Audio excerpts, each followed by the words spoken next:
ఇక వైసీపీ నేత జోగి రమేష్ అవినీతి అక్రమాలపై ఏసీబీ ఫోకస్ పెట్టింది. విజయవాడ ఇబ్రహీంపట్నంలోని జోగి రమేష్ నివాసంలో ఉదయం నుంచి తనిఖీలు కొనసాగుతున్నాయి. అగ్రిగోల్డ్ భూముల విషయంలో జోగి రమేష్ ఆరోపణలు ఎదుర్కొంటున్నారు. ఇప్పటికే వివిధ రూపాల్లో జోగి రమేష్ అవినీతికి పాల్పడినట్లు నిర్ధారణ కూడా అయ్యింది. జోగి రమేష్ భూ ఆక్రమణలు నిబంధనలకు విరుద్ధంగా రిజిస్ట్రేషన్లు చేసుకున్నట్లు ఇటీవల వెలుగు చూసింది. ఈ నేపథ్యంలో పలు రికార్డులు, డాక్యుమెంట్లు అధికారులు పరిశీలిస్తున్నారు. 15 మంది ఏసీబీ అధికారులు సోదాలు చేస్తున్నారు. జోగి రమేష్ ను అరెస్ట్ చేసే అవకాశం ఉందని కూడా అంటున్నారు.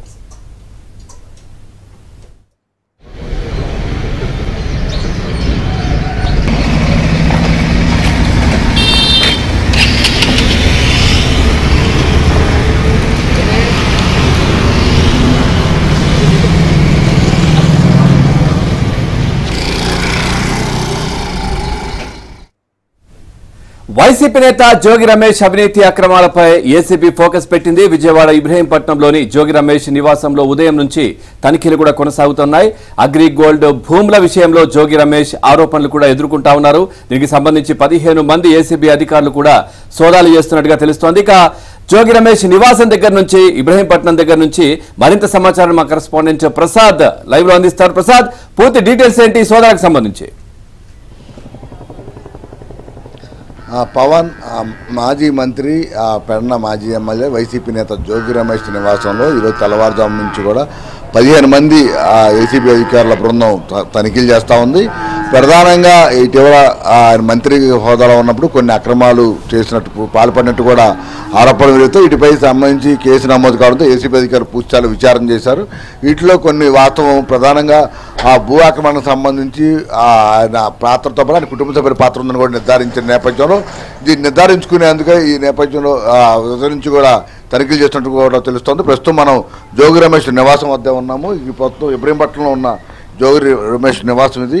ఉదయం నుంచి కూడా ఆయన ఇంట్లో తనిఖీలు చేస్తూ ఉన్న పరిస్థితి కనిపిస్తోంది. ప్రధానంగా అగ్రిగోల్డ్ భూముల విషయంలో ఆ నిబంధనలకు విరుద్ధంగా ఆ రిజిస్ట్రేషన్ కూడా చేసుకున్నట్టు కూడా తెలుస్తుంది. ఇందులో ప్రధానంగా జోగి రమేష్ కుటుంబ సభ్యుల పాత్ర ఉన్నట్టు కూడా ఇప్పటికే ఏసీబీ అధికారులు నిర్ధారించారు. అగ్రిగోల్డ్ భూముల విషయానికి సంబంధించి అక్రమంగా రిజిస్ట్రేషన్ చేశారన్నది ఇప్పటికే అంశంపై కూడా ఫిర్యాదు అయింది. అందులో A1, A2గా జోగి రమేష్ కుటుంబ సభ్యులు ఉండగా వారికి ఈ రిజిస్ట్రేషన్ ప్రక్రియ ముగించేందుకు నిబంధనలు పట్టించుకోవడం రిజిస్ట్రేషన్ చేసుకున్నందుకు కొంతమంది ప్రభుత్వ ఉద్యోగులను కూడా ఇందులో నిందితులుగా చేశారు. ఈ జోగి రమేష్ కుటుంబ సభ్యులతో కూడా మొత్తం 9 మందిపై అగ్రిగోల్డ్ అక్రమ రిజిస్ట్రేషన్ వ్యవహారంలో కేసు నమోదు చేశారు. విజయవాడ రూరల్ అంబాపురంలో ఈ సర్వే నెంబర్లు కూడా మార్చేసి అగ్రిగోల్డ్ భూమిని రిజిస్ట్రేషన్ చేస్తున్నట్టు కూడా ఆరోపణలు వస్తే దీనిపై ఫిర్యాదులు కూడా రావడంతో ఏసీబీ అధికారులు వీటిపై ప్రత్యేకంగా విచారణ చేపట్టారు. ఇందులో భాగంగానే ఈ విచారణలో కూడా ఆ రోజు జోగి రమేష్ కుటుంబానికి ఎవరైతే సహకరించారో కొంతమంది అధికారులు కూడా ఇప్పటికే శాఖాపరమైన దర్యాప్తులో విచారణలో కూడా వారి పాత్ర ఉందని నిర్ధారించడంతో వారిని తాత్కాలికంగా సస్పెండ్ కూడా చేశారు.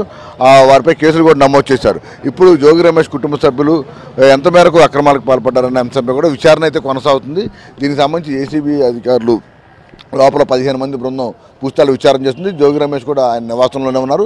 అధికారులు కూడా సహకరిస్తున్నట్టు కూడా చెప్తున్నారు. అయితే ఈ అగ్రిగోల్డ్ భూములకు సంబంధించి ఎప్పుడెప్పుడు ఏ విధంగా అగ్రిమెంట్లు చేసుకున్నారు, ఏ విధంగా రిజిస్ట్రేషన్ జరిగినాయి, ఇందులో ఎవరెవరి పాత్ర ఉంది, ఎవరెవరి పేర్లు పెట్టారనే అంశాలపై కూడా ఈరోజు విచారణ జరుగుతుంది.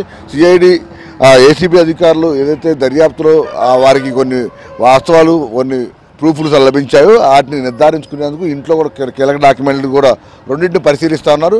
వారికి దొరికిన ఆధారాలను బట్టి ఇంట్లో కూడా ఈ డాక్యుమెంట్లు కూడా దొరికితే సంబంధిత మళ్ళీ అదనపు సెక్షన్ల కింద కూడా కేసులు నమోదు చేసే అవకాశం ఉంది.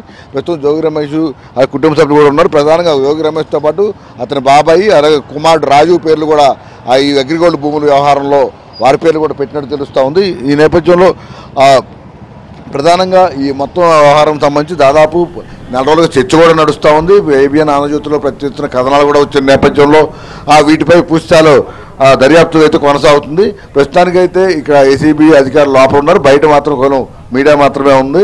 అయితే మొత్తం ప్రూఫ్లు మొత్తం కూడా ఆధారాలు సేకరించిన తర్వాత వారి దర్యాప్తులో సేకరించిన ఆధారాలతో ఇంట్లో ఉన్న డాక్యుమెంట్లు కనుక సారూప్యత ఉంటే వెంటనే ప్రధానంగా వారి కుమారుడు రాజును అదుపులో తీసుకునే అవకాశం కూడా ప్రచారం అయితే జరుగుతుంది. దీనికి సంబంధించి ఇంతవరకు ఏసీబీ అధికారులు అయితే ఎక్కడ కూడా అధికారికంగా ఎటువంటి ప్రకటన చేయని పరిస్థితి. ప్రస్తుతం ఇక్కడైతే ప్రశాంతంగానే ఉంది. ప్రసాద్ వాళ్ళ కుమారుణ్ణి అదుపులోకి తీసుకుంటారని మీరు చెప్తా ఉన్నారు. అంటే దీంట్లో జోగి రమేష్ ఇన్వాల్వ్మెంట్ లేదా? అంటే వాళ్ళ కుమారుడే ఎక్కువగా దీంట్లో ఇన్వాల్వ్ అయ్యారా ఏంటి ఈ కేసుకు సంబంధించి కావచ్చు? ఎందుకంటే అక్రమంగా చాలా రిజిస్ట్రేషన్లు చేసుకున్నారు. బాధితులు కూడా చాలా మంది బయటకు వచ్చి మాట్లాడారు గతంలో కూడా. అంటే మాకు న్యాయం చేస్తా ఉన్నారు కానీ మా భూములనే రిజిస్ట్రేషన్ చేయించుకుంటున్నారు కారు చౌకగా వీళ్ళు అని చెప్పేసి. అంటే పవన్ ప్రధానంగా ఇందులో జోగి రమేష్ పాత్ర కూడా ఉంది. జోగి రమేష్తో పాటుగా ఆ కుటుంబ సభ్యుల పాత్ర కూడా ఉంది. అంటే ఆయన మంత్రి హోదాలోనే ఈ రిజిస్ట్రేషన్లు అన్నీ కూడా పెద్ద ఎమ్మెల్యే హోదాలో కాదు, ఆయన గృహ నిర్మాణ శాఖ మంత్రిగా బాధ్యతలు స్వీకరించిన తర్వాత ఈ తతంగం మొత్తం నడిచిన నేపథ్యంలో ఇప్పుడు తండ్రిగా ఆయన మంత్రిగా తన అధికారాన్ని ఉపయోగించుకుని ఈ మొత్తం చేసినట్టు కూడా తెలుస్తూ ఉంది. అయితే దీనికి సంబంధించి ప్రధానంగా రిజిస్ట్రేషన్కి సంబంధించి ప్రక్రియ అంతా కూడా ఆయన కుమార్ రాజు పేరుతో నడిపించారు. వెనక మొత్తం మంత్రి ఉన్నట్టు కూడా తెలుస్తూ ఉంది. ఈ నేపథ్యంలో మంత్రి చెప్పకుండా ఏ అధికారి కూడా అక్రమంగా రిజిస్ట్రేషన్ చేయడం కానీ లేకపోతే నిబంధన విరుద్ధంగా వ్యవహరించడం అనేది జరగదు. కాబట్టి ఈయన సిఫార్సులతో కుటుంబ సభ్యులకు ఆ మొత్తం భూములు రిజిస్ట్రేషన్ చేసినట్టు కూడా వెల్లడవుతుంది. ఇందులో పాత్రదారులు సూత్రధారులు ఎవరెవరున్నారనే అంశాలపై కూడా లోతైన విచారణ చేస్తున్న నేపథ్యంలో ఇంకా ఇందులో ఎంతమంది ప్రమేయం ఉందనే అంశాలపై కూడా ఈరోజు ఈ తనిఖీల్లో నిర్ధారించేందుకే కూడా ఈ తనిఖీలు చేపట్టారు. అయితే అధికారికంగా ఏసీబీ అధికారులు పూర్తి వివరాలు వెల్లడించే వరకు కూడా ఇంకా ఈ సస్పెన్స్ అయితే కొనసాగుతుంది. ఎందుకంటే ఆయన పెడన ఎమ్మెల్యేగా ఉన్నప్పుడు ఇటువైపు అసలు ఎక్కడా రాదు, కేవలం పెడనకే పరిమితమయ్యారు. కానీ మంత్రిగా వచ్చిన తర్వాత రాష్ట్ర వ్యాప్తంగా కూడా ఆయన విస్తృతంగా పర్యటన చేసిన నేపథ్యంలో ఈరోజు ఈ భూ ఆక్రమణలు జరిగినాయని కూడా ఆరోపణలు వెలువడుతున్న నేపథ్యంలోనే ఈ తనిఖీలు కూడా జరుగుతున్నాయి. దీనికి సంబంధించి అధికారులు పూర్తి స్థాయిలో అధికారిక ప్రకటన చేసిన తర్వాత మాత్రమే ఈ వివరాలు వెల్లడించే అవకాశం ఉంది.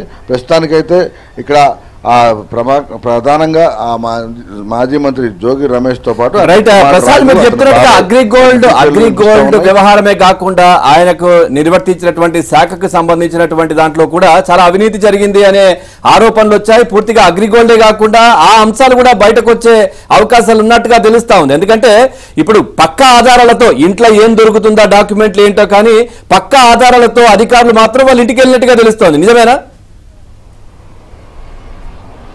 అంటే దీనికి సంబంధించి ప్రస్తుతం అయితే ఏసీబీ అధికారులు చేస్తున్న తనిఖీలకు సంబంధించి ఇంకా పూర్తి వివరాలు వెల్లడించాల్సి ఉంది. లోపలైతే ఏ డాక్యుమెంట్లు తీసుకున్నారో ఏ డాక్యుమెంట్లు దొరికిన అంశాలపై కూడా స్పష్టత లేదు.